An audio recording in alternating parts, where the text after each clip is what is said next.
গোপালগঞ্জে এনসিপির গতকালকের সমাবেশকে কেন্দ্র করে গোপালগঞ্জে এখন পরিস্থিতি অনেকটা স্বাভাবিক হয়েছে। সকাল থেকে যানবাহন এবং লোকজন রাস্তায় চলাফেরা করছে, যদিও কারফিউ চলছে। কারফিউর ভিতরেও জনজীবন অনেকটা স্বাভাবিক হয়েছে। তবে এখন পর্যন্ত তেমন নতুন কোনো দুর্ঘটনার কোনো খবর পাওয়া যায়নি।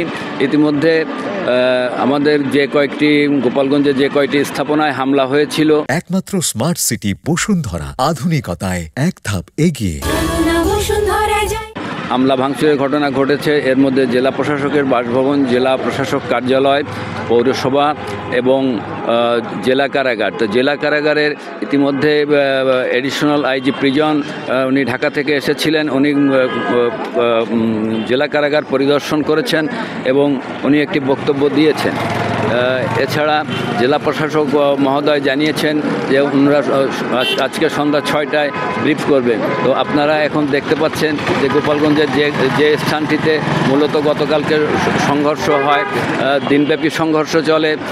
সেনাবাহিনী, পুলিশ সহ আইনশৃঙ্খলা বাহিনীর সঙ্গে সে জায়গাটি এখন পরিষ্কার করে ফেলা হয়েছে এবং আইনশৃঙ্খলা বাহিনী সদা প্রস্তুত আছেন।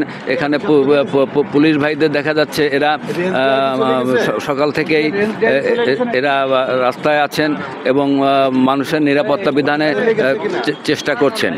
তো এই হচ্ছে আজকের মোটামুটি পরিস্থিতি। এছাড়া আইনশৃঙ্খলা বাহিনী টহল দিচ্ছে। পরিস্থিতি তেমন কোনো অবনতি এখনও ঘটেনি। মনে করা হচ্ছে যে হয়তো পরিস্থিতি ধীরে ধীরে আরও স্বাভাবিক হয়ে যাবে।